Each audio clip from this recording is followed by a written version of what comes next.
Good morning, everyone. Now it's time.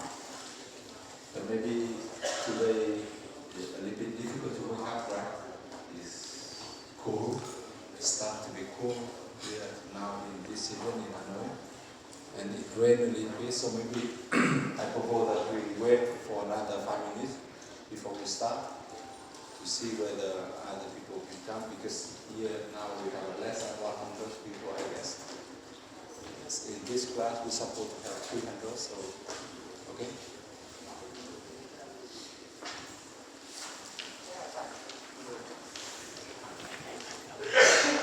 So maybe while waiting I can share with you.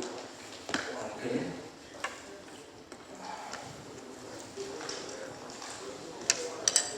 So you can see here the big crystal copper surface, a very big one, right? Copper surface crystal grows by one of the chemistry students in our university, and he gave me like a birthday present for my birthday occasion. So you can share, you can take this and you share. You can see that the crystal is quite big and it's quite perfect in terms of structure. That's pure copper surface.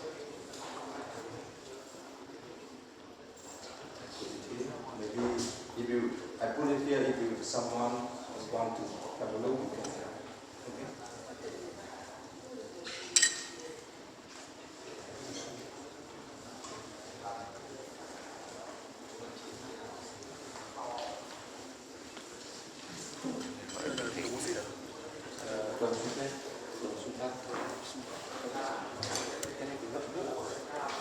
Chắc chắn không? It grows from then you can take the you can take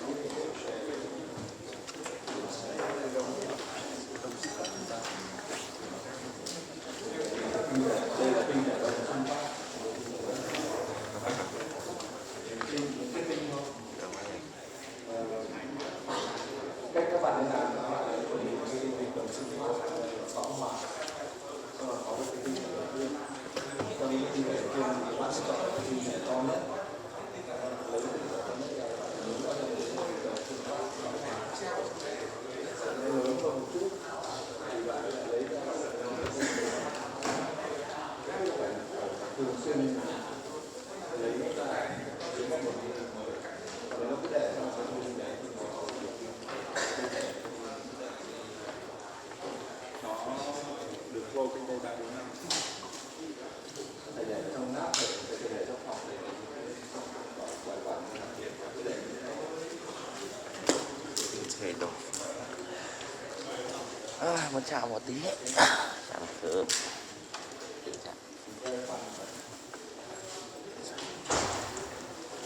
tới như kiểu Okay, so today we will have 2 hours to discuss about one lecture. Basically, this lecture in the syllabus, we will have 2 sections, but I will try to condense it in only one section today. And next week, remember that we will have midterm examination, right? And to prepare for the midterm examination, each of you please bring your personal computer, laptop. Next Wednesday morning, please bring it here so you can log in the Moodle and do the midterm in the Moodle. And I mentioned, if you guys, some of you may have a difficulty, you have a trouble with your personal laptop, please inform me or inform your class leader, and the class leader please inform me as soon as possible the list of people who need help to have the PC, okay? And in that case, we will control a list of the people who need to have the help support in the PC, and you go to the computer lab of our university to have a test like that, okay? If no one inform me by next by coming Friday in 2 days more. Then I assume that all of you will have no difficulty to have a personal laptop for the midterm, okay? So please inform me, then no problem, I will try to book the computer lab for the examination, okay? Again, the form of the midterm will be 40 questions. It will have 1 hour and a half to solve 40 questions. So 40 questions for 20 points, that means each question will have half one, right? That will be multiple choice question. So the question is correct when they provide all the correct answer. You get what I mean? If the question have 3 correct answers, A, B, C, and you choose only A, B, you will not get a 0.5 point.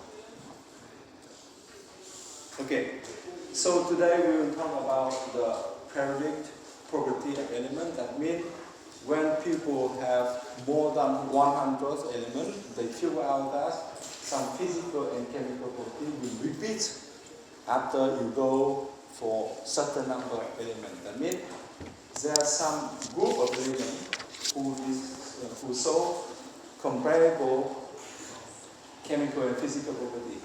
Okay? So here are the content of today's lecture. We will first talk about the development of the periodic table. I mean how people figure out the periodicity, the repetition of the chemical and physical property. And we talk about the effective nuclear charge. That means you have the nuclear with positive charge and you have an electron with negative charge. So there is interaction between the nuclear and the electron. However, in the chemistry, not in physics, but in the chemistry, we are interested in the outermost electron. That means the electron will stand far from the nucleus, right?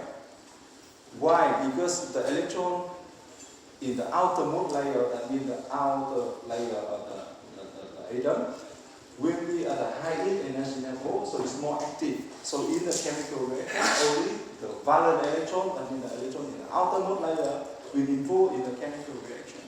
So we can understand that weaker the bonding between the electron and nucleus is, the electron will become more active and this will participate in the chemical reaction easily, right? So we are interested to look at the interaction, the effective interaction of nuclear and electron. Why we say effective? Because in between the nucleus and the outermost layer of electron, there will have some electron in between, right? And so the electron in between can mask some interaction of the nucleus and the outermost electron. So we will look what would be the impact of the inner electron with the outermost electron. So we talk about the effective nuclear. Then we will talk about the size of the atom and the ion. So how big one atom is. And if you convert from the neutral charge atom, that means the atom with zero charge, zero net charge, to the gas ion or anion, what could be the evolution of the size? Whether when you add one more electron inside, the size of the anion will become bigger or smaller. And if you take out one electron from the atom, so you have gas ion, what could be the evolution of the size in that case? Okay? Why this is important? Because in the natural, you don't have the presence of the atom in the neutral charge. It's quite unusual if you want, right? You have some metal which have neutral charge atom. But most of the time you have a component inside, you have either anion or cation ion, right? So let's say if you have a solution of sodium chloride, what would be the relationship between the size of cation sodium and the anion chloride? And what relationship in this side can decide the formation of the one component?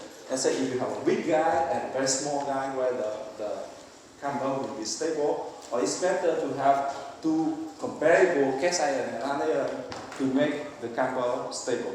You get what I mean? And we talk about the ionization energy, that means the energy you need to put inside the system to pick up one electron, to remove one electron from the atom to the vacuum. That means infinity distance from the nuclei. And we talk about the electron affinity, that means in the invert way, if you have one atom, it will have a tendency to attract one electron. Right? So when it attracts an electron and receive one electron, you have an anion. So what could be the energy in that case? So those are the 5 main concepts. So first, we talk about the discovery of the element. At very early time, human beings recognize only few atoms. You remember that the very first people who tried to do experiment to understand the composition of the gas, composition of air, like Antoine Lavoisier, he recognized that inside the gas you will have oxygen, nitrogen, and so on. Very few atoms at that moment, at the early 18th century, people understand. Very early time, people already understand about some elements, some metal like copper, right? Some silver and sulfur. You know that the sulfur is historically used in the history because they use in the explosive compound, right? In the war, right?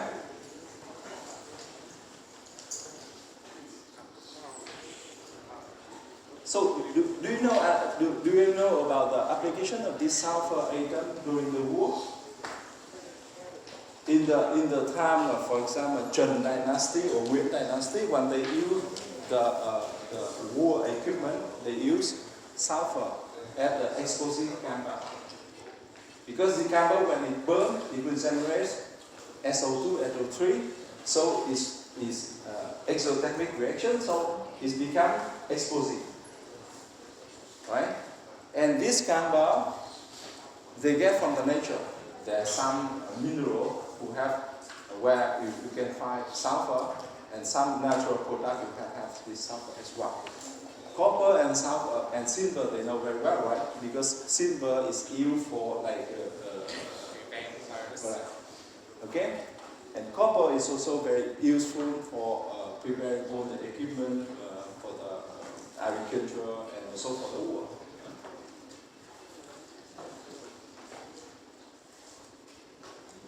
Okay. Then, when people understand more about the element, I mean, at the early 19th century, here you can see that people recognize about 33 elements. Nowadays you have more than 100 elements, right? Nowadays we know about 120 elements. Okay. But early of 19th century, you have 33 elements, so you have all of the elements recognized. So when you have only one or two elements, you don't need to know about the general phenomena. You get what I mean? Let's say even in the class, you have only two friends with you. You know exactly what could be the behavior of this guy. You don't need to generalize their behavior. Okay? But in this class of, let's say, 300 students, supposed to be 300 students, then myself, I will not be able to remember behavior of each of you guys. Right? It's impossible for me. I cannot be able to remember the behavior in the class and also the ability of learning general chemistry of each of you guys in 300. So what I have to do, I will try to classify, I will try to generalize some group of students with some different interests, behavior, and capabilities. For example, I will divide 300 students in a group of ICT students who I qualify like nothing to see with general chemistry. Okay? And also, I will divide in a group of students like biology. I will identify this group like they should learn chemistry even they don't want. And another group of chemistry students, the chemistry student, I qualify that they should learn and they should learn chemistry. That's all. You see? So If I have only one or two students, I can remember this guy is excellent, he loves chemistry, he is interested in chemistry. I remember exactly, okay? But when you have a huge number of information, you need to classify the information in different categories, okay? So the same like when you have only 3 elements, you don't need to classify anyway, you cannot classify with only 3 guys. So you remember exactly each of the 3 elements. But when you get up with 30 elements, you start to observe some common behavior of some element. So you try to classify the element already. You got what I mean? So that's the evolution of the development of the periodic table of elements. Now, at the end of the 19th century, people know already double number of elements, that means 33. Okay? So, at that time, Mendeleev, you know very well, because the periodic table of elements, we call the Mendeleev table, right? So, Mendeleev and another German scientist, Lothar Meyer, independently proposed the idea of periodicity. That means the element, the group element, more than 60 guys, when you put in one, when you arrange in one order, at some moment the property, the chemical and physical property will be repeated. Here there's some interesting thing. I'm sure that when you are at high school and secondary school, because you learn about the chemistry from the class 8, right? In the secondary school. You know only about Mendeleev, right? People talk only about Mendeleev. I'm not sure that your teacher mentioned about Meyer. Even the 2 scientists developed the concept of the periodic table of elements independently and at the same time. You know why? Why you learn only about Mendeleev but you don't talk about the Meyer?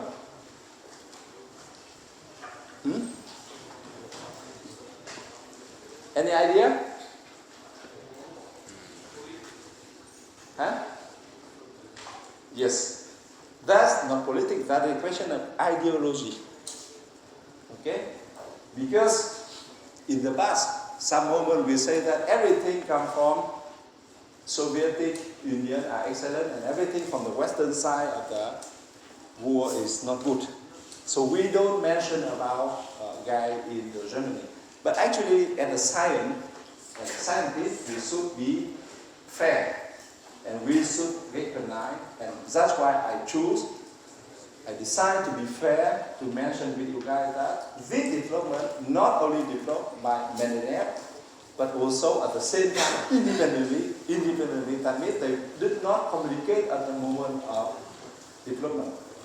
Lothar Meyer. Okay? So what they observed?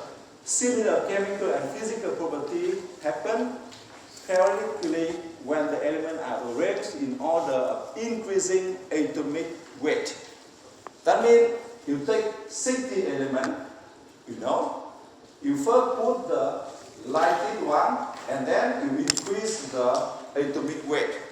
You will see that at some moment the physical and chemical property of the element number n will repeat the same physical and chemical property of the first element. That we call the periodicity. Okay? So, for example, here are the list of the element you can put. From the lighted one is hydrogen, and then lithium, barium, boron, carbon, and so on. So when you keep by this order, you will see that at one moment you will have the chemical property of sodium is quite comparable with the chemical property of lithium. And the physical property is also comparable. That means the lithium is very soft, you can cut it with the scissor. And the sodium is also very soft, you can cut it with the scissor. And if you take all of this lithium or sodium you expose to the air, it will burn immediately. That means in terms of the chemical property, they will react with oxygen in the same manner. Okay? However, if you compare the lithium with barium or lithium with carbon, they will not have the same chemical property and physical property. Okay? Carbon you keep, It will react with oxygen, but you need to kill it. You need to burn it. Okay? So it means that if you take lithium and carbon, the chemical property will be extremely different. But you keep by arranging by this way, you will see that the property of lithium and sodium will be repeated. Okay? Similarly repeated. So that we call the period. So you say that after 1, 2, 3, 4, 5, after 5 elements, the element number 6 will repeat the first element, lithium. Okay? That's the first observation. So here is the Mendeleev table. Historically, that's the table proposed by Mendeleev. You see how many elements he put inside. So you see that he put first the hydrogen, and then lithium, barium, with the atomic weight increasing, atomic weight increase. So you see that lithium, sodium, and potassium will repeat the physical and chemical property. Okay, which is very obvious. So the table of elements advanced, so proposed by Mendeleev and Mayer, were forerunner for the modern periodic table of elements. That means that the historical part of the table you are seeing today, after people try to fill the element they discovered later. And with the proposition of Mendeleev, they group element according to the property. When we talk about property, that means we talk about the physical and chemical property. But the main property we are looking for in this class is chemical property. And interesting thing, very interesting is that at that moment Mendeleev, with this, when Mendeleev put the element in the table, he could be able to predict property of some element at that time have not yet discovered. Okay? So, it means that later, when you invent, you propose some hypothesis or theory, okay? You should be able to explain all the experimental data already found, already exist. You should perfectly explain what exists. And you should be able to predict what will happen in the future, have not yet discovered at that time. And then later, when people discover the element or discover the phenomena, that you already predict with your theory, then your theory will be validated again with the excellent value. Okay? If you can explain all the experimental data exist, but you predict wrongly the future, that means when people discover the future element or the phenomena, is exactly different compared with what you predict. That means your theory has something wrong and people need to improve. You get what I mean? So a perfect theory should be something explain perfectly the already existed evidence and should be able to predict the future. So that makes the giant hypothesis, idea proposed by Mendeleev, because he could be able to predict the physical and chemical property of the element not yet discovered at that time. Okay? So for example, here are the elements that Mendeleev predicts. Later, we know the element discovered and called germanium. Okay? When it's called germanium, that means it's discovered in Germany. Okay? So, here are the predictions by Mendeleev. He called the element Ica silicon. Ica means equal or similar to silicon, because this element is in the block of the silicon element. Okay? So he proposed that the atomic weight should be 72, because he knows the element before and he knows the element after. So the atomic weight of this element should be in between. And he assumed, he predicts should be 72.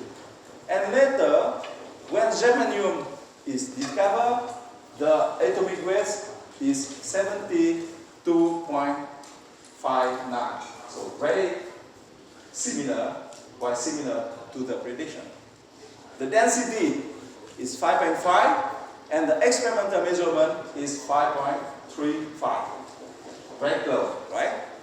And specific heat is 0.305 and you see that experimental measurement is 0.309. Okay? Melting point, he would not able to discover, to predict the precise temperature of melting point. But he said that should be very high. High can be few hundred degrees Celsius. And later, they figure out that the melting point of germanium should be 947. Very high. Okay? Even he predict the color. That gray, and you see that gray is white. In terms of chemistry, he proposed that the formula of the oxide will be the atom XO2, and actually you have germanium O2. But that is not difficult to predict, because if you are in the same column with silicon, the silicon is SiO2, so the element should be XO2. Okay? And the density of oxide is exact. The formula of chloride is exact. Boiling point of the chloride a little under 184. Okay? So you see how the prediction match exactly with the experimental data. So I hope in the future you guys can make this kind of prediction.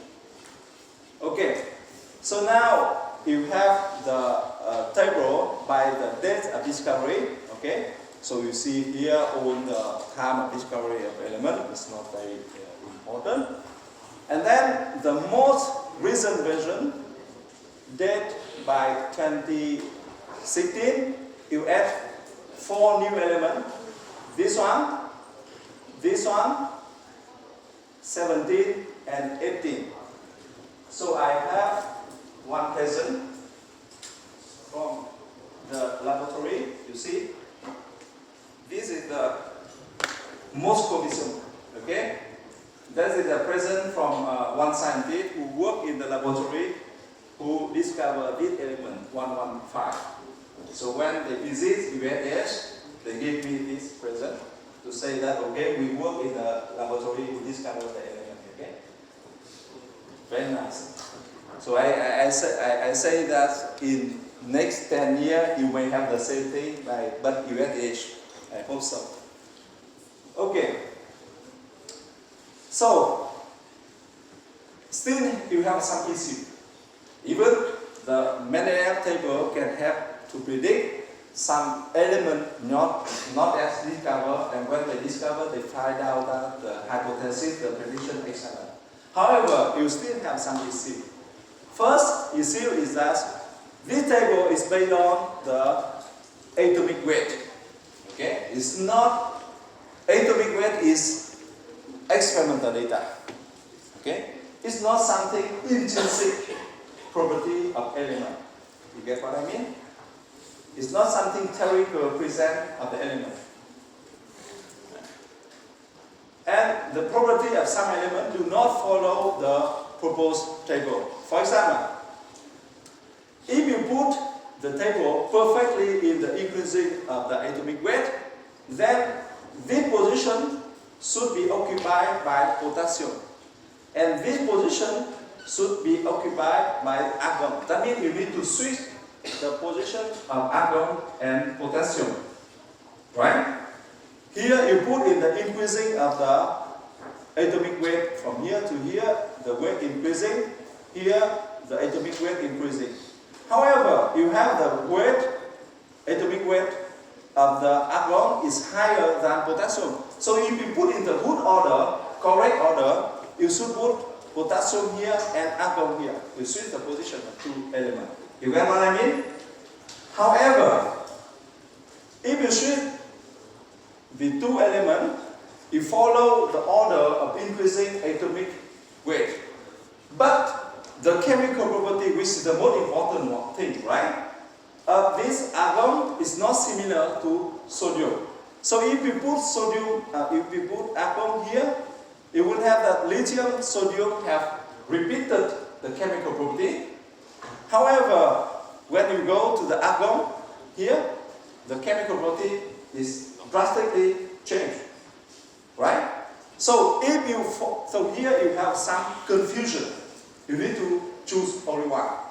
Whether you put in an exact order increasing of atomic weight, or you follow what you want is the repeating of the chemical property.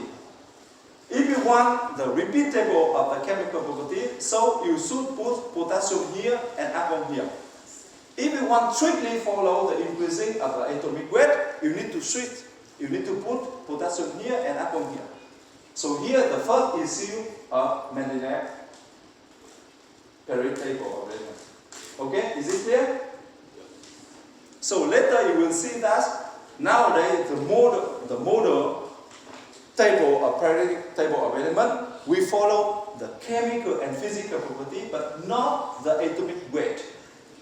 Okay? So when we need to decide, we will not follow the increasing of atomic weight, but we prefer to choose which we are interested in more, which are the chemical and physical property. Okay? So that's why we put potassium here, but not argon.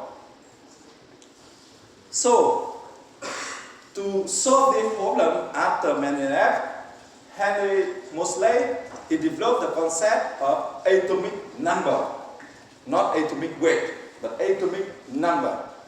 So, atomic number is the number of the proton in the nuclei of the atom.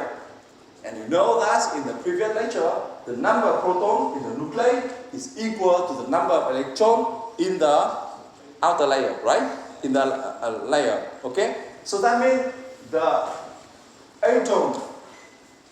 atomic number will be equal to the number of proton and the number of electron in the atom. Okay?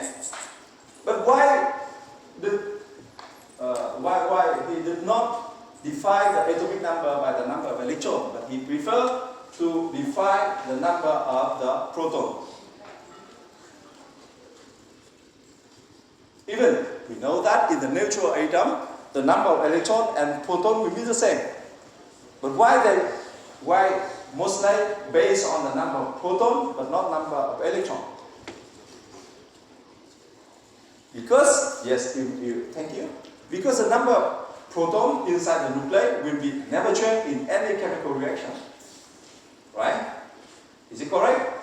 But the number of electrons can change depending on the oxidation state, depending on the chemical bond, depending on the chemical reaction you are involved in. So, to make sure that nothing changes, the atomic number will be the number of the proton you have in nuclei. Okay? That will be the value sure never change. When the elements are arranged not in the order of increasing atomic weight, as the Mendeleev proposed, but in order of increasing atomic number, argon and potassium appear in the correct place. Right? So now there's no problem, you need to treat argon and potassium anymore. And here and then, thanks to this understanding, we understand that if you pick up the periodic table of elements of more than 120 elements, you see that each element will emit one specific X-ray spectrum. Okay? And you will not see any two elements which have the same X-ray emission. Okay? So I will not go more deep in detail, but I will try to explain quickly what could be the X-ray emission, because it's important. Here is the model of the atom proposed by Niels Bohr, right? You have nucleus inside with the positive charge. You have electron arranged in different orbit. Now, we call orbit, not just orbital, right? Because the model proposed by Niels Bohr is based on the electron in the orbit. And Bohr proposed that electron can stand in some lower energy state, right? Remember. So, imagine that you have here one atom with a nuclei And the first layer of electron, second layer of electron with n equal to 1, n equal to 2, and n equal to 3. And historically, they call the first layer is layer K, the second L, and the third one M. Okay? Imagine, you will pick up one electron with very high energy. You excite this element. The electron from the inner layer, the K layer, will be ejected. That means you take one electron, not in the outer layer, but because you use very high radiation energy, you can pick up one electron here, out. Okay? Electron in the inner layer, out. So when electron from this position get out, that means here you have one vacancy, one lack of electron, right? So what will happen? The electron from the second layer will tend to fill the position, right? So when it's filled the position, you come from the higher layer energy to the lower energy. That means you will emit energy. Okay? So the emission corresponding with one radiation we call the K alpha X-ray emission from this second to the first one. At the same time, you will have also the emission from the third layer to the first one. So you will transmit the K beta X-ray emission. And they figure out that the K alpha and K beta for each element will be different. Okay? You will not have any element with K, a set of K alpha, K beta identical. So that's the meaning. Okay? So let's say later when you do especially for those who work in environmental department, you do a lot of analytical chemistry. So you need to recognize what could be the chemical composition of your material, your chemical compound, and so on. So you need to identify the nature of the element. When you are high school or secondary school, when you have a chemical compound, you try to burn it, right? And try to burn to see how many CO2 you have, water you have, SO2, and so on. In the model chemistry, people do not do like that. Okay? They use this kind of fundamental because each element will have precise, unique set of X-ray emission spectrum.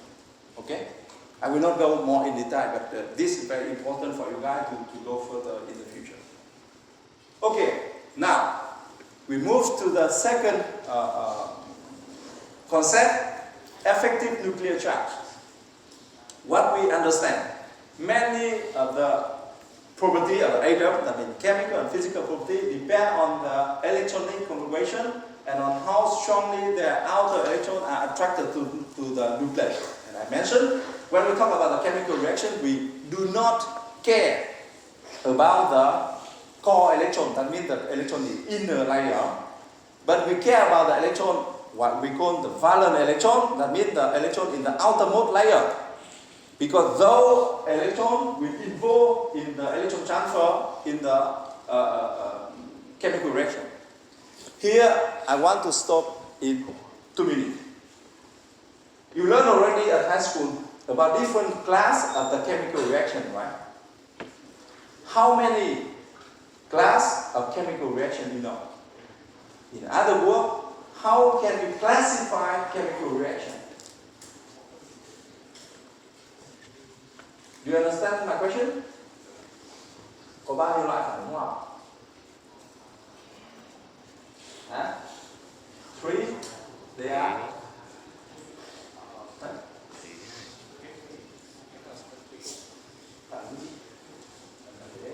Substitution reactions, what else?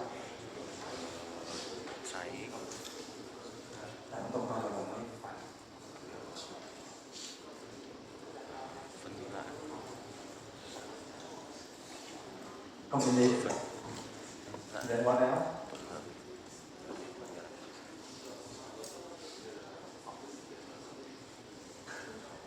Decomposition. Okay.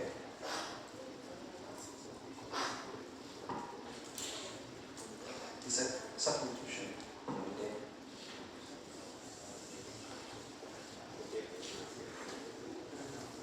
Phản ứng hóa học là phản ứng thế, phản ứng oxy hóa khử, phản ứng hóa học và phản ứng phân.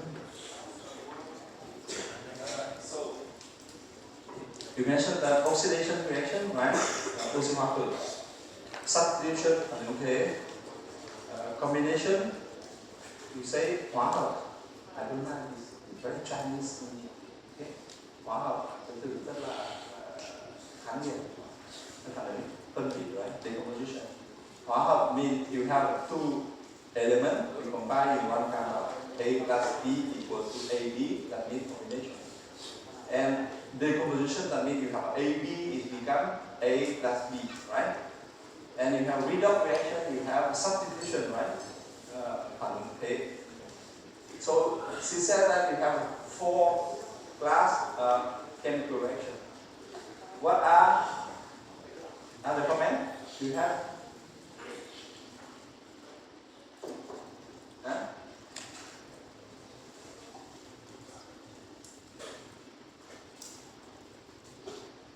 Okay. For me, we have only 2 class of chemical reaction. 2. We have only 2, if you want. After we can take specificity, we can divide more if you want. But in general, you have only 2 classes. And I used to ask my student, even chemistry student, you can forget everything. But the classification in very simple way, you need to understand. First, class of chemical reaction, which is acid-base reaction. Second, we call oxidation reduction reaction. We call redox reaction. Một là phản ứng axit bazơ, hai là phản ứng oxy hóa khử. That's all. Why I make this classification? Because later when we understand the chemical reaction, we understand how the component interacts to produce products by rearrangement of the electron, right? The valence electron. So, in the redox reaction, there is electron transfer from one compound to another compound. So the compound remove electron, give electron, we call the oxidation. And the compound receive electron, the process becomes reduction. That the process we call redox reaction. Oxidation, reduction reaction. And another class of chemical reaction is rearrangement of electron, but you don't see the electron transfer from one compound to another compound. I take you understand. You take the compound NH3, ammonia, right? Okay? NH3. You make the reaction with S plus proton. What could be the product? The product is NH4 plus, right? And when you learn in high school before, your teacher say, it look like the NH3 is have 2 electrons unpaired, right? Unbound electron. These 2 electrons will share with the proton, right? Okay? So it's like a rearrangement of electron, the valence electron from NH3 to the proton. However, experimentally, you could not be able to count how many electrons transfer from NH3 to proton. I mean, if you try to do the measurement, you do not see any electron flow. Okay? If you take another chemical reaction, if you take Zn, zinc, you make the reaction with H+. What you know is that Zn will remove 2 electrons to become Zn2+, right? And 2 electrons will be used by 2 protons to make F2, right? So that's why when you put zinc in acid, you will have zinc chloride or zinc sulfate, zinc 2+, and F2, right? If you try to do the measurement, you know exactly how many electrons flow from zinc to H+. Okay? So it says that any chemical reaction is a matter of rearrangement of the valence electron. If you see the rearrangement, that you cannot do the measurement to count exactly how many electrons flow in 1 second, we call the reaction acid base. In experimentally, you can do the measurement, you know exactly per 1 second what could be the rate of electron transfer, then the process will be redox reaction. That's all. Okay? After you say the precipitation, decomposition, substitution, combination, whatever you want. But that is the phenomena that you observe. For example, we call the precipitation reaction. That means the reaction provides the precipitate. This is not the fundamental reaction. That's what you observe. Okay? The fundamental is that whether the electron transfer from this candle to another candle, or that's the matter of rearrangement. For example, when you say that the 2 electrons from Na3 will share with A+, that is your imagination. But you cannot do the measurement. You get what I mean? Hả? Ok không? Bạn phải nhớ nhiều thì mới khó, chứ nhớ có 2 loại thì dễ quá đúng không?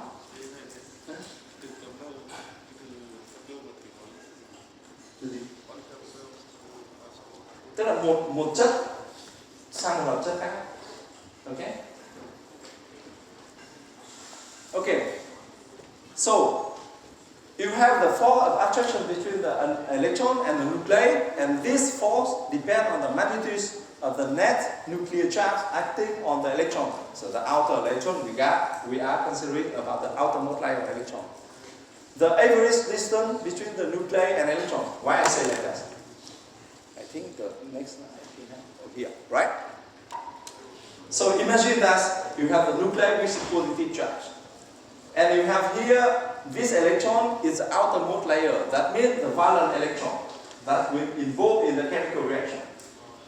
So, you look for the interaction, the attractive force between this electron and the nuclei. Normally, it will bound each other, right? So, the stronger binding will be, difficult the electron will be removed. So, difficult you will have the chemical reaction happen with this electron. Okay? However, this interaction will depend on the distance between this electron and this nuclei. So you say that if you take the same electron S, you compare the electron 1s, 2s, and 3s, you will see that the electron 3s will have a weakless interaction with nuclei, and then the second weak will be the 2s, and the strongest one will be 1s. Is it correct? So if you take 3 elements, one element with 1s electron in outermost layer, the second element with the 2s electron in outermost layer, and 3 elements, the third one with 3s electron. The 3s electron will be the most active one. Okay?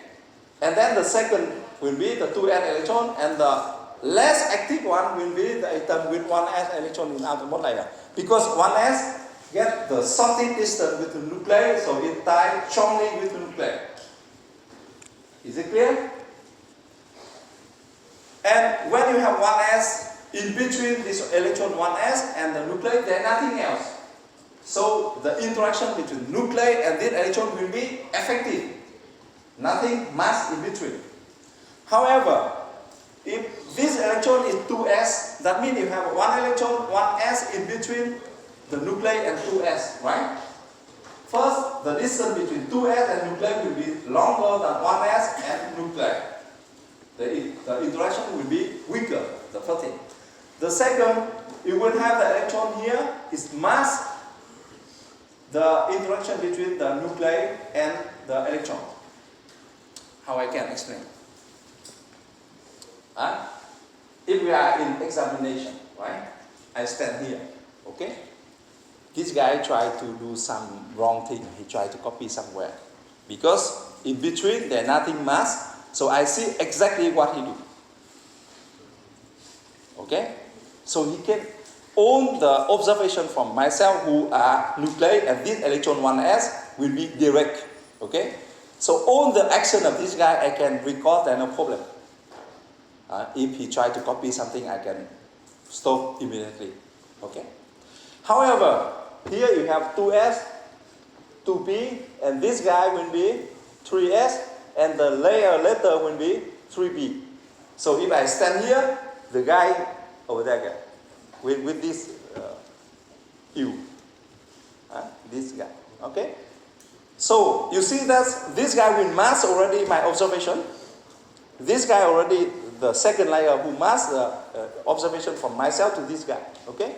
So if this guy over there do something, it's difficult for me to observe. Even I can, okay? I can because I stand in the position, but this guy will move. This guy over there will move. So at one moment I can observe. You get what I mean? So more you have inner electron, this layer and this layer, less I have a chance to have a direct interaction with this guy over there. So the guy over there will have more freedom if you want. Even he's still under the control of myself. Because he's still in the class where I control. However, more layer inner, the guy gets longer distance and less effective observation from the nuclei. So the same for the electron. If you have only one electron, one s here, this guy will have a direct interaction like him and I. So this interaction will be extremely strong. Okay? However, if you have the first layer and the second layer, the guy over there, the interaction will be weaker and I have a less chance to have a direct interaction with him. Okay? So more inner electron I have, the outermost layer electron will have more freedom. Okay? So mathematically I can make a net equation to say that the observation from myself to this guy equal to the observation from I to this guy minus to all of this guy in between. Okay? More the inner electron you have, less the direct observation, the effective effect I have with the outermost layer. Okay? So here you have the equation. The effective nuclear charge on the valence electron equal to the atomic number, because the atomic number equal to the number of proton and number of electron in total. Minus S is Selene constant. That means it's equal, almost equal to the number of electrons in the inner. Okay? So let's say, here you have the equation. Again, the effective nuclear charge equal to the number of protons and the setting of spinning constant greater than 0 but less than this. That means if you have an atom of sodium, you have the number of protons equal to 11, right? So that means the setting or screening constant will be bigger than 0 but smaller than 11, right? You cannot have 11 in the inner layer because at least you will have one electron, we call the valence electron. Okay? So, you can say that by calculation, for the K of sodium, you have nuclei with 11 proton, so you have a positive 11. The core electron, you have 10 electrons, so that means that the nuclei will have effective to the outermost layer electron. That means the electron in the 11th electron will be equal to 11. That means the number of protons minus 10 electrons in the core equal to 1. However, the real effective nuclear charge on this electron outer will be a little bit bigger than 1, not exactly 1. Why?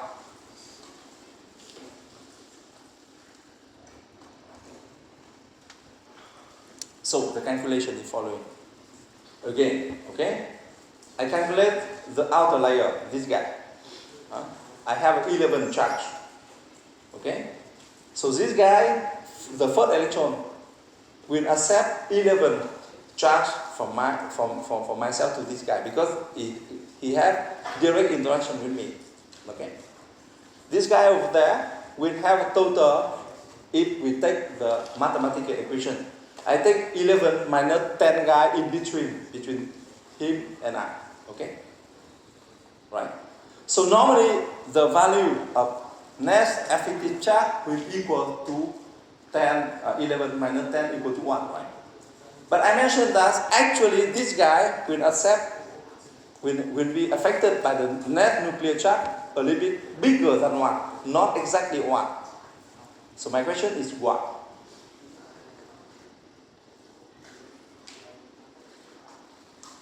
Chỗ này có hiểu không? Nhìn có vẻ căng thẳng thế. Hả? Chỗ này có hiểu không?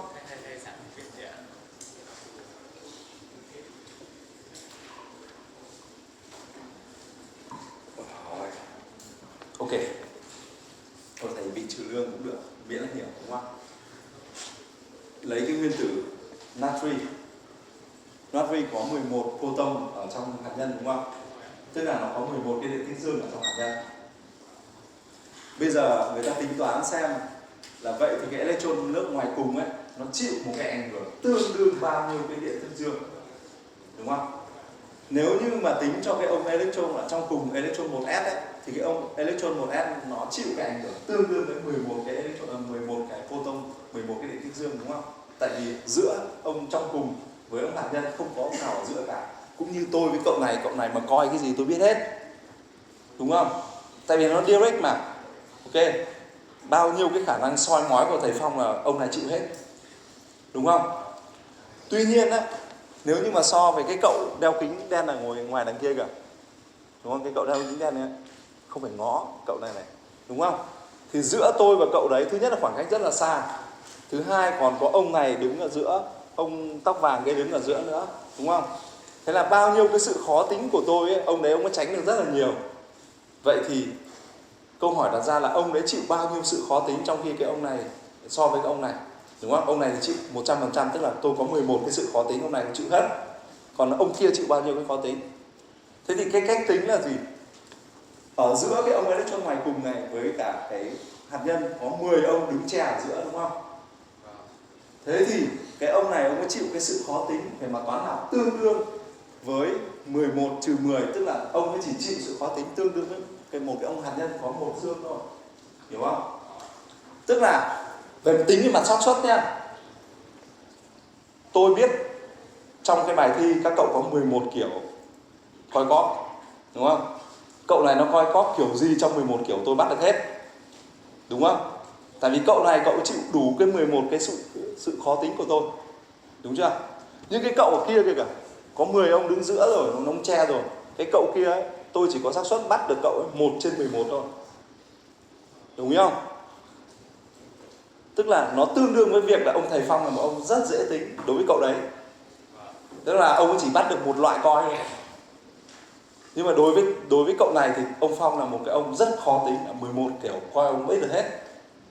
Đồng ý không? Thế thì hiểu theo nghĩa là tất cả những cái electron ở bên trong này ấy, thì nó chịu cái sự tương tác tương đương, cái trong cùng thì tương đương với 11 cái điện tích dương.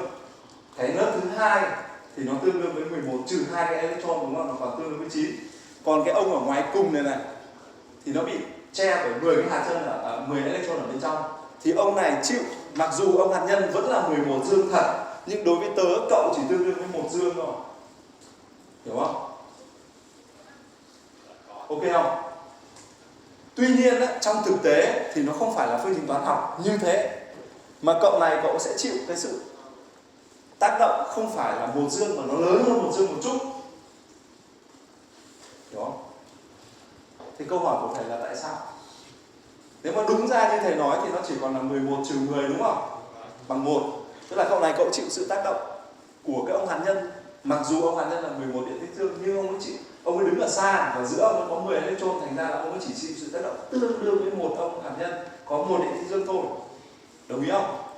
Nhưng kỳ thực trong thực tế thì ông sẽ chịu sự tác động lớn hơn ông hạt nhân một chút. Thì các bạn có thể tưởng tượng là tại sao không?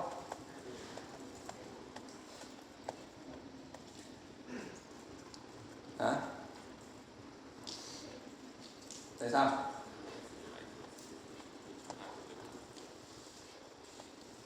Là tại vì ấy, đây là cái orbital 3s, đúng không? Cái ông này là ông electron 3s đúng không? Thì cái orbital 3s nó như này, hôm trước thầy dạy rồi đúng không? Phần lớn thời gian ông orbital 3s ông đứng ở chỗ này, hiểu theo nghĩa phần lớn thời gian ông đứng ở chỗ này. Nếu ông đứng ở đúng chỗ này thì ông chỉ chịu đúng một điện tích dương thôi, đồng ý không? Nhưng ai bảo ông ấy dại thỉnh thoảng ông cứ nhảy vào gần làm cái gì? Có những lúc ông ấy gần chỗ này, có những lúc ông gần chỗ này, đúng không? Thế khi ông ấy vào gần hơn thì ông ấy chịu tác động nó lớn hơn một cái điện tích dương đấy. Thành ra về mặt tổng là ông ấy chịu sự tác động lớn hơn dương một chút. Tại vì có những cái thời điểm bố không thích đứng xa, bố thích đứng gần nữa, đúng không? Có những thời điểm cái cậu kia nó không thích ngồi đấy, nó vào đây nó thử xem ông Phong khó như nào thì nó bị bắt thôi. Ok không? Clear không? Tụi anh cứ làm thầy phải thô thiển hóa những vấn đề, có không? Okay. So all of these effective nuclear charge different than the absolute mathematical equation because of the story of the orbital, right? As I mentioned, normally the orbital 2s, the electron will stand here, but sometimes you will have a probability to find electron in closer to the nucleus. And when it gets closer to the nucleus, you will have stronger effective nuclear charge. Okay? So in the periodic table, the effective nuclear charge increase as we move from the as we move across any row of the table. Does that mean you start maybe here?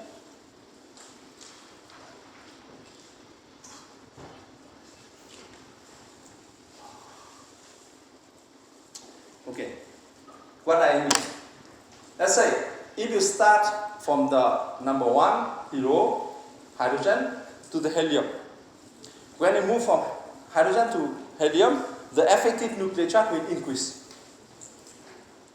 The reason is very simple, right? When you go from left side, from the hydrogen to helium, you will have the same number of the layer, right? The distance from the electron to the nucleus will be the same, okay? And the number of the core electron will be the same, right? Okay? But you increase the number of protons. So when you go from left side to the right side, you increase the effective nuclear charge. Right? Yes. So what could be the consequence? You increase the effective nuclear charge, that means the electron gets stronger bound to the nucleus. So it means this electron becomes less active. So the more active electron will be in the left side and the less active will be in the right side. Okay? So that's why when you start from lithium, it's very active, easy to burn out. But when you move to the right side, halogen, right, fluoride, it will be very difficult to burn out. Okay?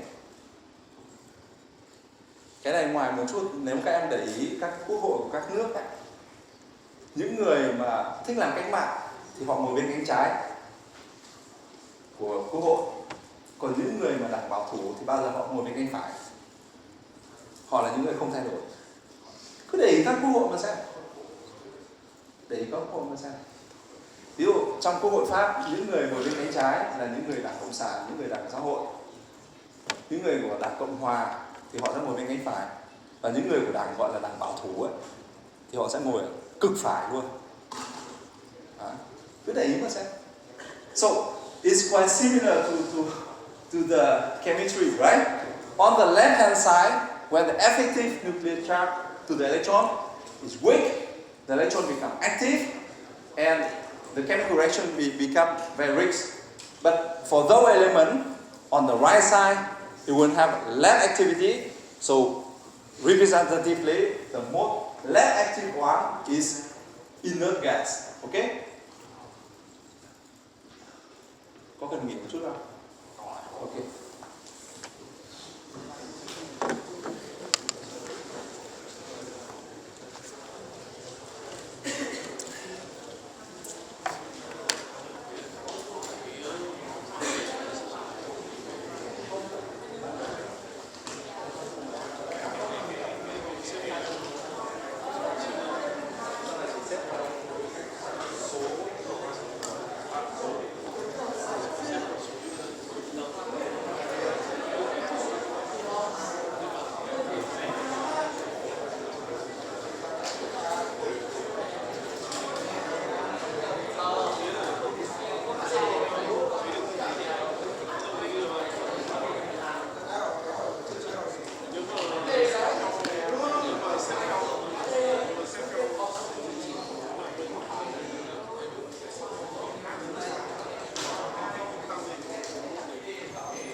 nó xếp theo số photon ở trong hạt nhân.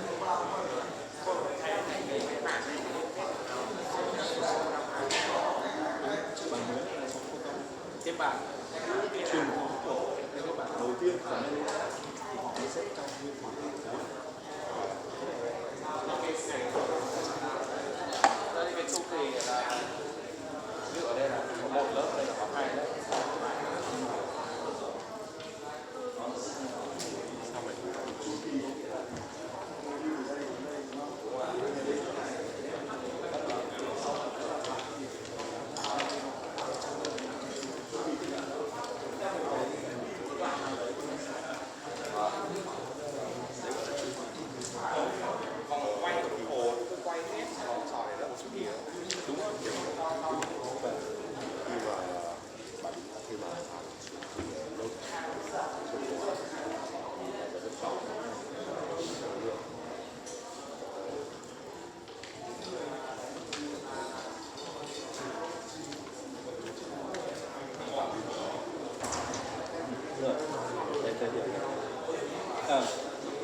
Cái này thầy giải thích một chút nha, có thể là các bạn nhầm. Chúng ta đang nói đến, khi mà chúng ta nói đến năng lượng, chúng ta đang nói đến hai thứ năng lượng nhé. Ví dụ cái electron đấy mình nói là nó ở mức năng lượng cao, và khi nó ở mức năng lượng cao thì nó có cái hoạt tính cao, đúng không? Nó hoạt động, đúng không? Cái mức năng lượng mà mình nói đấy là potential energy, tức là thế năng. Ok không? Khi mình nói n bằng 1 thì thế năng thấp, n bằng 2 thế năng cao, n bằng 3 vân vân đấy. Thì đấy là mình đang nói thế năng. Đúng chưa? Và khi mà mình nói thế năng thì mình phải nói cái điểm gốc là chỗ nào. Đúng không? Mình nói là trên cao thì thế năng cao thì mình phải nói là cái điểm gốc, cái thế năng bằng không nó chỗ nào. Nếu như không nói gì cả thì tất cả mọi người đều hiểu là mặt đất thì là bằng không, đúng không? Đồng ý không? Càng lên cao tầng thì cái nó càng cao so với mặt đất thì cái thế năng nó càng cao, đúng không? Còn nếu mà bỗng một ngày đẹp trời ở USH quyết định điểm gốc là tầng 4 thì lúc bây giờ tầng 8 thế năng nó chỉ tương đương với lại tầng 4 nếu như mà lấy điểm gốc là mặt đất thôi. Ok không? Đấy là cái điểm đấy là điểm đầu tiên nhé. Cái loại năng lượng thứ hai mà chúng ta nói đến là cái năng lượng tương tác giữa cái electron đấy và hạt nhân. Đúng không? Thế thì ở cái thế năng càng thấp, tức là càng gần hạt nhân thì cái năng lượng tương tác lại càng mạnh. Đúng không? Đúng không? Đấy thì chúng ta đang nói đến hai cái khái niệm, hai cái năng lượng như thế nên là đừng có confuse. Chứ không phải là sau lúc thì ông bảo là n mà tăng thì năng lượng tăng, sao lại bảo là năng lượng nó yếu đi tương tác với cả hạt nhân yếu đi là như nào? Tại vì chúng ta đang nói đến hai cái năng lượng khác nhau. Một là thế năng, hai là cái interaction energy giữa electron đấy và hạt nhân.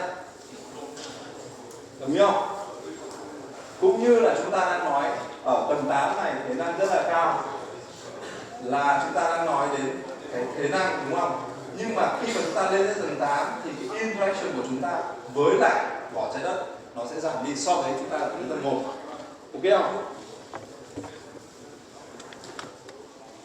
Đồng ý chưa? Ok. Còn nếu mà cái năng lượng của E nó bị giảm thì có nghĩa là nó phải giải phóng một cái phần năng lượng giảm kia đi đâu thì nó giải phóng một cái hai cái thì hai hạt đấy nó là photon hay là nó là tia X. tia X thì bản chất của nó là photon hay là nó là các tia thì nó khác nhau đấy. Nó là magnetic field. Nó sẽ được từ magnetic waves. nó xếp theo nó giảm bắt đầu Đúng rồi. Nó chỉ có một số điểm cái sắp xếp ban đầu không thể biết được như trong nhà.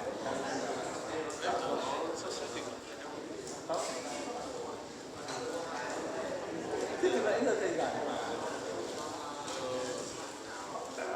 Tiết X là khi chiếu trong từ trường này nó cũng lệch đi.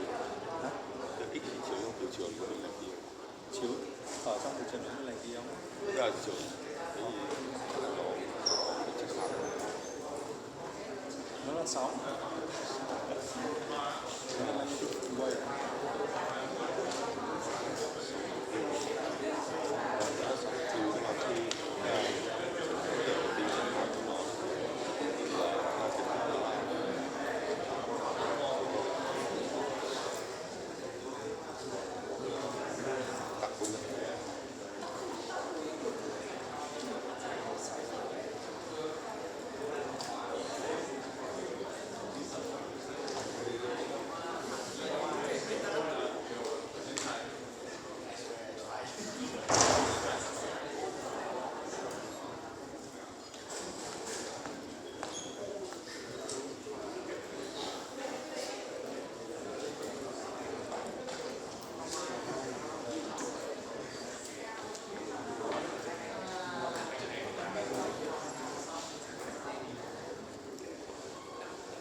Đi nhiều đi. Không phải đấy.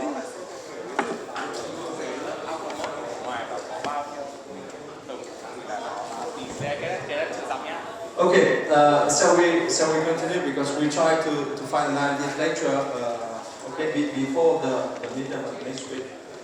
So we talk about the size of atom and ion. So basically, if you take this object, right, I mentioned, you pick up a probe and you determine which point belong to object, which point will not belong to object. So you define the size of this object. The atom is a little bit difficult because by the concept of orbital, you talk about the probability to find electron, but you will not be able to say there's one place, the probability to find electron equal to 0. That means there's no electron over there. You say, imagine that I have an atom. I know that the probability to find electron very high here, but I cannot say that if I go to this position, the probability to find electron will be 0. There is no 0 probability to find electron. There is not 100% the probability to find electron either. So the define of the precise size of atom is impossible if you want, right? So to decide what is impossible to define by precise value, how people do?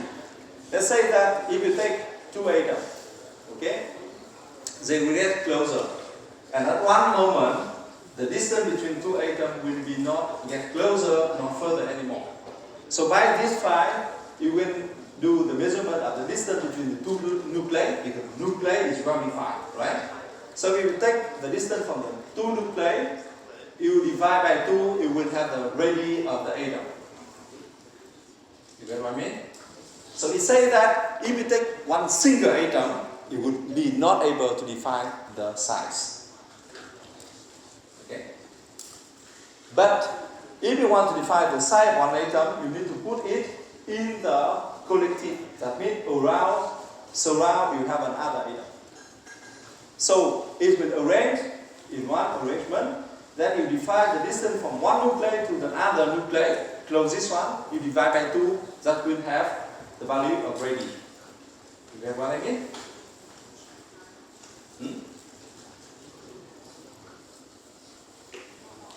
So what could be the change of the atomic radius in the periodic table? So when you go from the right side to the left side, the radius of the atomic radius will increase. What? Why this phenomenon? Because when you go from the left side, for example, from sodium to argon, you have the same number of the electron layer, right? The same number of the layer of electrons. That means the number of the core electron will be the same. Okay? But that means normally it will have the same number of electron mass in between the nuclei and the outer layer of electron. However, when you go from here to here, you increase the number of protons. right? The number of the electron in between the outermost layer electron and the proton will be the same. Why you increase the number of the positive charge? Because you increase the number of protons, that means the net effective nuclear charge to the outermost layer electron will increase. And when the net effective charge increase, that means the electron will need to get closer to the nuclei. Is it clear? So it means that when you go from the left side to the right side, in one row, you will have the size of the atom decrease. Because the positive charge in nuclei increase, the effective nuclear charge to the outermost layer of electron increase, so the attractive force increase, so the distance gets shorter. Okay? When you go from the top to the bottom of the table, the size of atom increase. Let's say you go from lithium to sodium, potassium, the size of the atom increase. The reason is very simple, right? Because here, the lithium, you have only 2 layers of electron. The sodium, you have 3 layers. Potassium, you have 4 layers. So each time you add 1 layer of electron, the outermost electron will get further from the nuclei. So the atom size increase. Is it clear? So that also explains few phenomena. Let's say when you go from the lithium to the potassium, the distance gets longer, right? So that means the interaction of the outermost layer electron with the nuclei of potassium will be weaker than the outermost layer of electron with the nuclei of lithium. Okay? It says the electron S of the potassium is more active than the electron S of lithium. That's why at high school, maybe, or at high school, some of you already try to cut the sodium, right? The sodium metal is very soft. You keep in kerosene oil, you pick it out, you can cut with the scissor or knife easily. And you have few minutes to cut it without burning, right? But I'm sure that you are not able to do so with potassium. If you pick out potassium, it will burn immediately, very quick. So when I go in the year of 2010, when I go postdoc in laboratory in Grenoble, I have to do experiment with potassium. So I need to cut potassium. So when I try to cut potassium, my professor already prepared the firefighter like this. So stand beside me, okay? Because we are sure that it is fire, it's burn out violently. He will get lost his job. I also will be kicked out of the lab. So we have no choice. We need to do experiment, but it's violently react. Okay. Now, one question. Very chemistry one. If you do the chemical reaction with potassium, with sodium, at the end of the chemical reaction, how can we dispose the sodium weight? You get my question? Yes?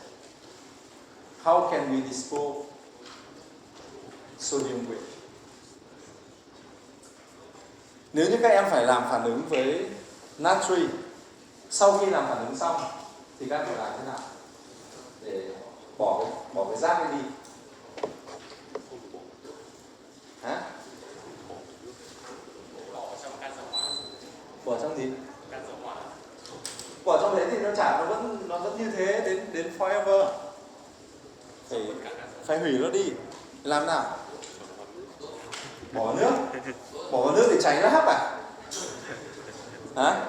Đừng bỏ vào nước là láp phải US các nhá. Hả? Làm nào? Any idea?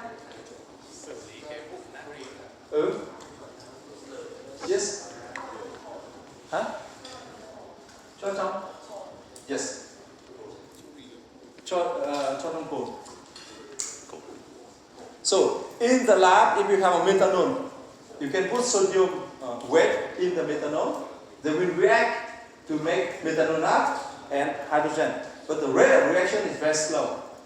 Okay? So you can dispose sodium safely. Second question.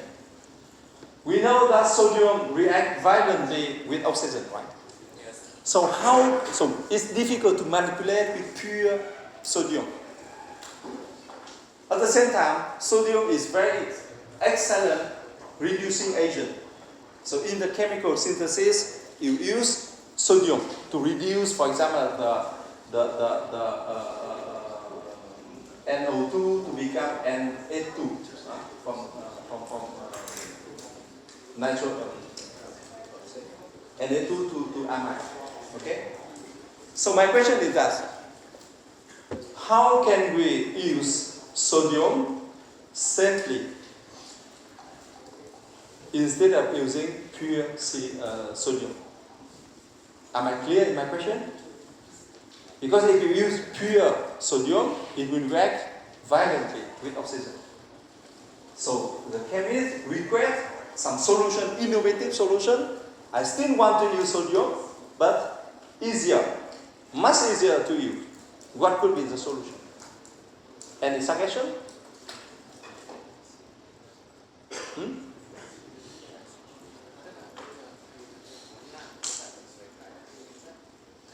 Tôi ngại ông Phong người nó ông nhát lắm, ông ấy muốn dùng sodium, ông ấy muốn dùng natri, nhưng mà bố ấy không muốn dùng natri tinh khiết. Đó, không muốn dùng natri kim loại tinh khiết tại vì bố sợ cháy. Nhưng mà bố vẫn muốn dùng. Thế thì bây giờ làm thế nào? Nếu bảo hộ thì ông chỉ bảo vệ ông lát cũng cháy. Nói gì?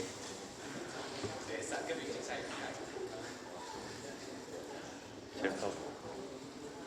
Không chân không.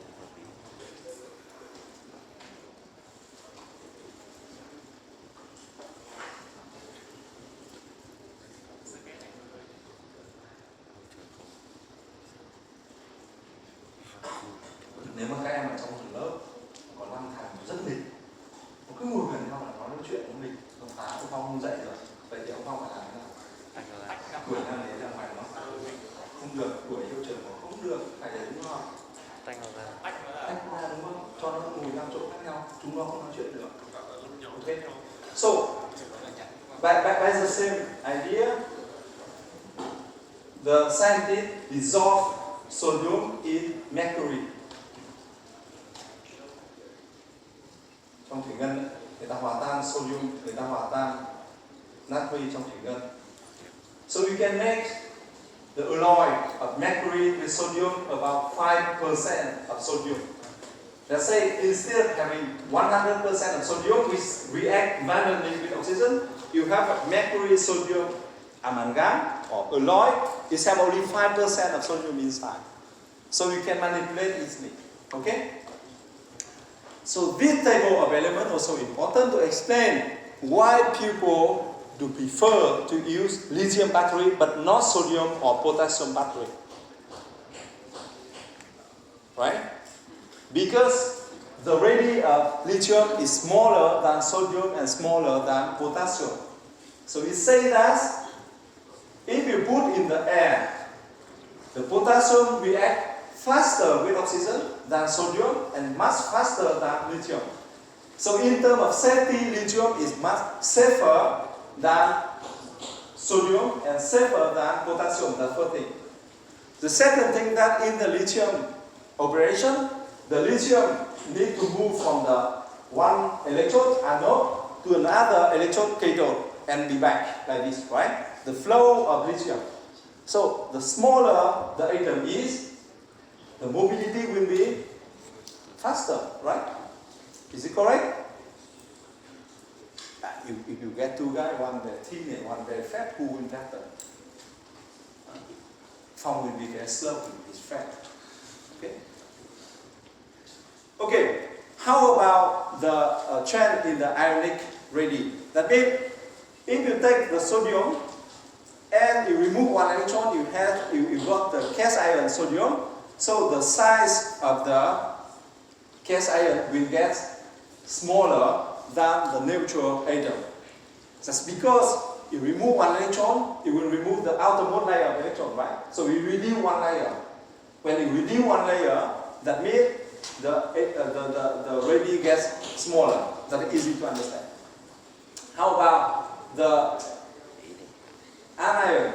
Anion, that means it will add one more electron to the outermost layer. Okay? One more electron in the outermost layer. That means at the same time, the number of protons will be unchanged. Right? So that means you increase the core electron. Okay?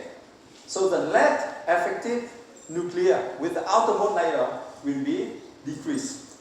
So that means the anion, the radii of anion get bigger. Not difficult to understand. So here you will see the evolution of some example from the 1A, group 1A, from lithium, sodium, potassium, and rubium. You see that when you go from top to the bottom, the size of atom will increase.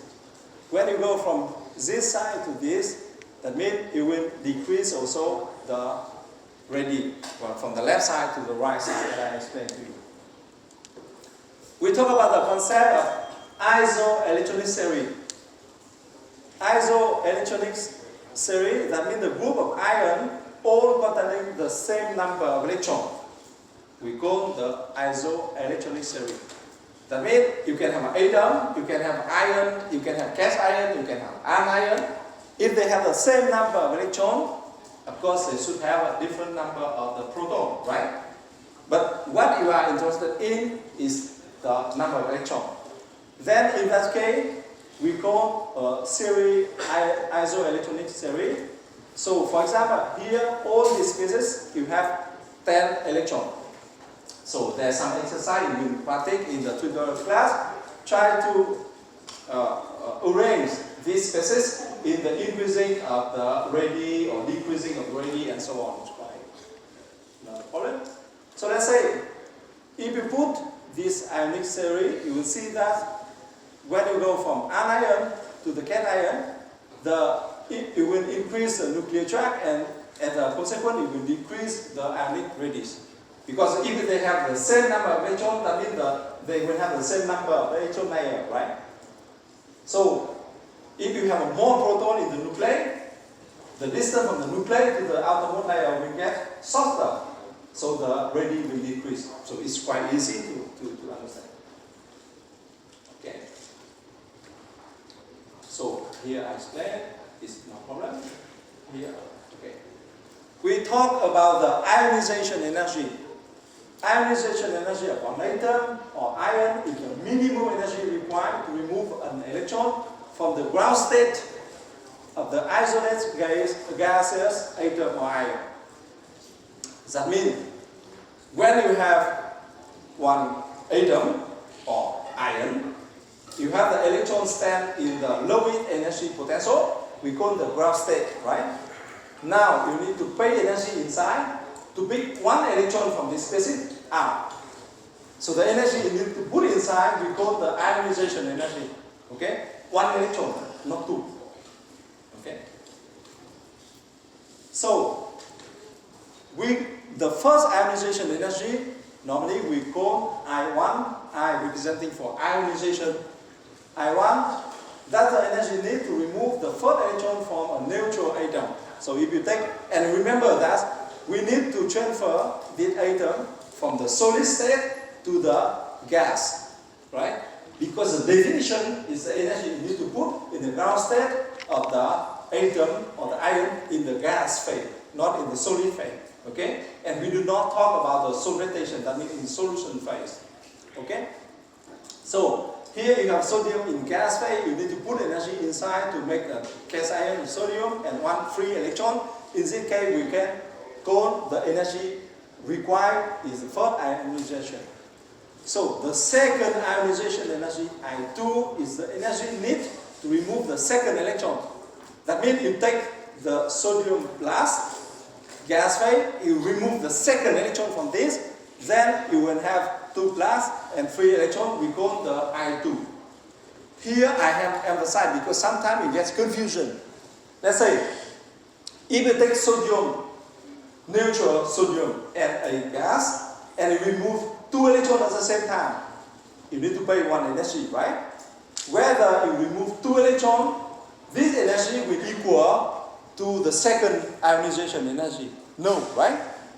Because by definition, the second ionization energy is the energy you need to put to remove the second electron from already one cast ion. You get what I mean? So sometimes it looks like easy to understand, but you get confused later when you go to the examination. So remember and understand the concept by the terminology and definition. Okay? So you see that when you go, interesting thing, for the case of sodium, the first ionization is about 500 kilojoule per mole, right? But the second ionization energy is about almost 10 times higher than this one. Let's say the second ionization energy is much higher. You need to pay more expensive energy rather than 2 times of the I1, the first ionization energy. The reason is why? Because the number you do the ionization, that means you remove electron, right? You do not touch anything in the nuclei. So the number of protons will be the same. Okay? Remain unchanged. So when you remove 1 electron already, the interaction between the nuclei with the core electron now become the interaction between the nuclei with the outermost electron, because the outermost electron already removed. Okay?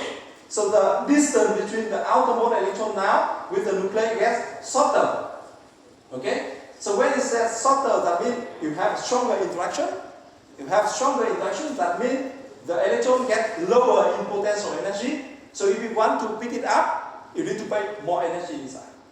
Okay? So we'll see, for example, for the case of alumina, the ionization energy increases drastically when you go from the first ionization, second ionization, and so on. So if you look for the case of silicon, for example, right? Silicon is in group of 4A, right? So in the group of 4A, that means you have 4 valence electrons. Okay?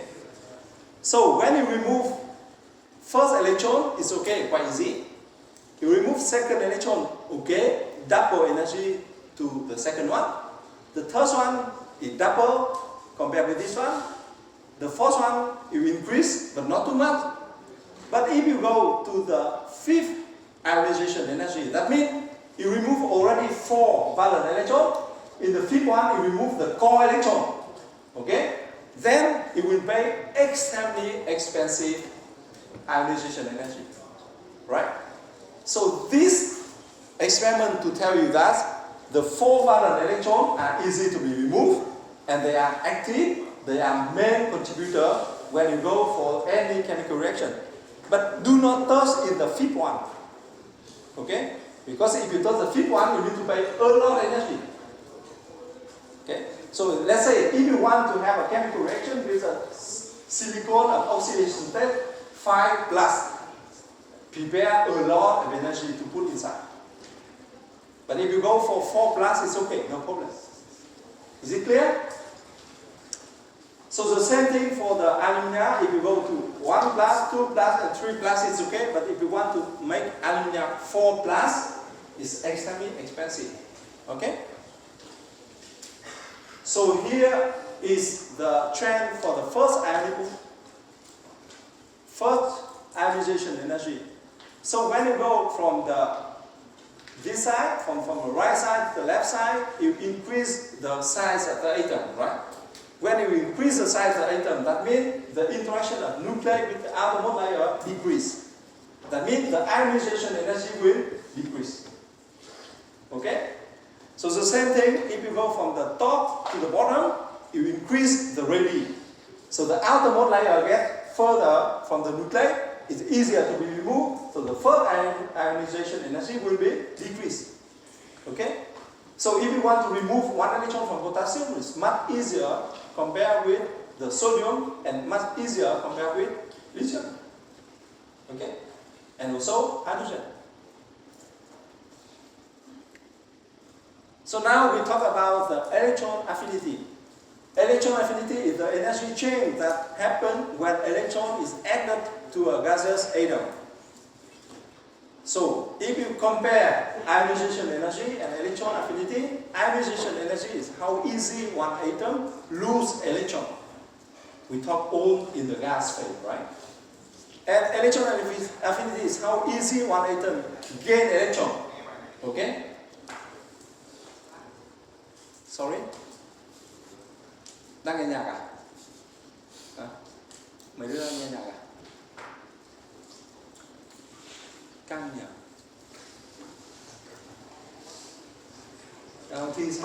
Thi xong còn 9,8 mà biết thầy Phong thân mến, hôm đấy em nghe nhạc em quên mất 2 câu, thầy có thể cho em qua không?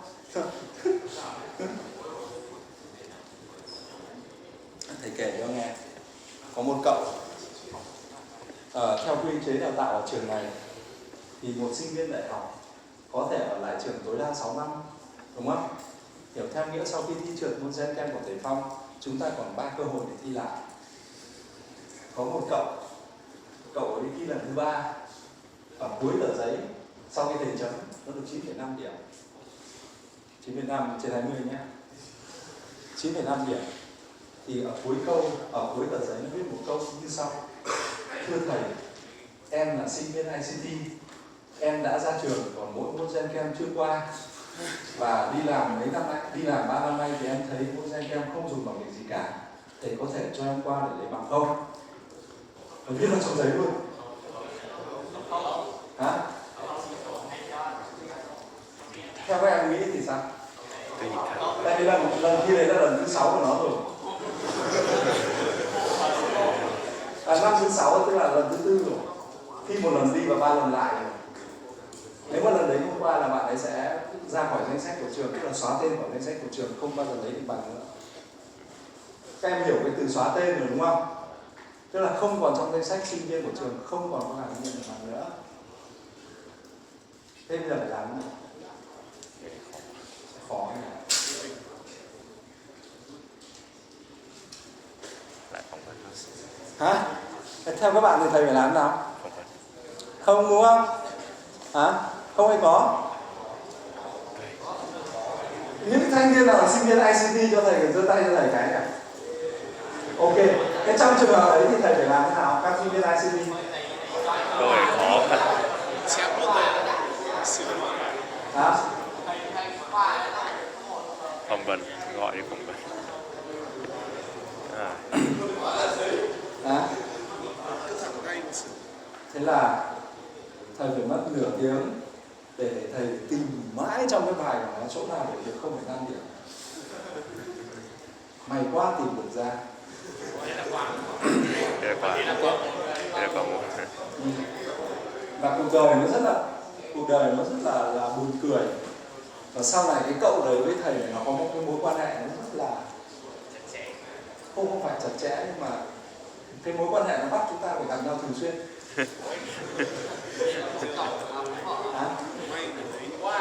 Ok. Rồi, buồn mắt. Kết thúc nhá. Ok. So, in terms of the value, in terms of the value, you will see that the ionization energy got the positive value because that's the energy you need to pay in, right? And the affinity have the energy in the negative value because not only when you receive electron, it will it will release energy. Okay. So you are very lucky because you do not need to remember anything, because for the electron affinity there are no obvious change, nothing in the Wood arrangement. There is fluctuate. Sometimes you increase, sometimes you decrease the affinity. So don't need to remember. So here are the key points already we discussed in this lecture. So we talk about the development periodic table, how they arrange in the infringement of the atom weight and then the atomic number. What could be the confusing between the two? We talk about the effective nuclear charge, we talk about the atom size and the ion size, we talk about the ionization energy and electron affinity. For the ionization energy, you have some obvious trend when you go in one rows or you go from the top to the bottom of the table. But for the electron affinity, you don't have any clear, obvious trend, so you don't need to remember. You don't need to remember, but you may want to understand the concept of this one. So, it's done for me today lecture. Do you have any question for the midterm? First, for the midterm, do you have any question? Bài này Today is Wednesday, right? Yes. Next Wednesday, in the same time of today class, from 7:30 a.m., it will start the midterm. Okay? 7:30. Thứ tư tuần sau.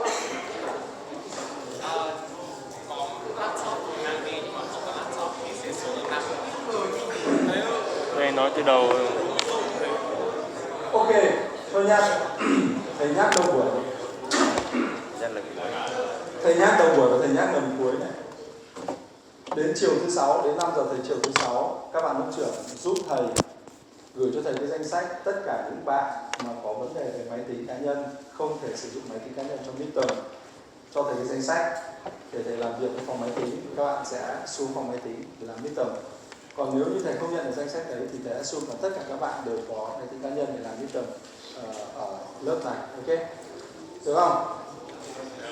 Còn câu hỏi gì nữa không? Từ từ lecture thôi, từ từ đã để xem midterm có câu hỏi gì nữa không? nội dung thi là đến tận bài hôm nay. Format đề là gì? Đề là đề. Thầy nói lại nhá. Đề là đề trắc nghiệm. Có 40 câu, 20 điểm, được chưa? 90 phút. Thì mỗi một câu các bạn có trên 2 phút để làm. Đấy là cái thứ nhất này. Thứ hai là một câu hỏi có thể có nhiều hơn câu trả lời, một câu trả lời đúng, và có thể thậm chí có những câu hỏi tất cả các câu trả lời đều đúng. Thế thì câu trả lời được điểm là câu trả lời mà có tất cả những đáp án đúng theo những đáp án mà của người ra đề ra. Ok. Thế còn nếu như các bạn thiếu một đáp án đúng hoặc các bạn có những đáp án sai thì câu trả lời đấy là câu trả lời không được điểm, các bạn không bị trừ điểm. Ok không? Còn gì nữa không? Câu hỏi gì nữa không? Nội dung là đến bài hôm nay. Nội dung đề thi là đến bài trước bài ngày hôm nay, đến hết bài 6.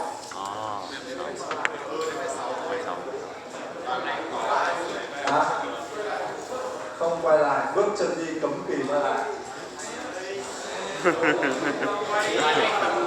Một đi không trở lại.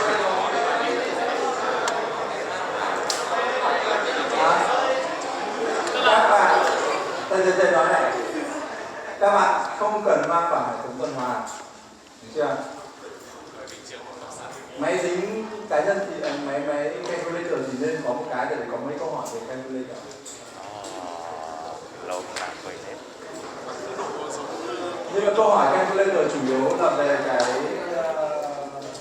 Số có nghĩa. số có nghĩa thôi. Số có nghĩa rồi rồi. Câu hỏi gì nữa không? Vách đi chưa? Trường có ổ điện đấy cắm. Hả? Kiểu Ổ điện hay không kiểu ổ hả? điện. Đề thì không khó đối với thầy. Đối với thầy.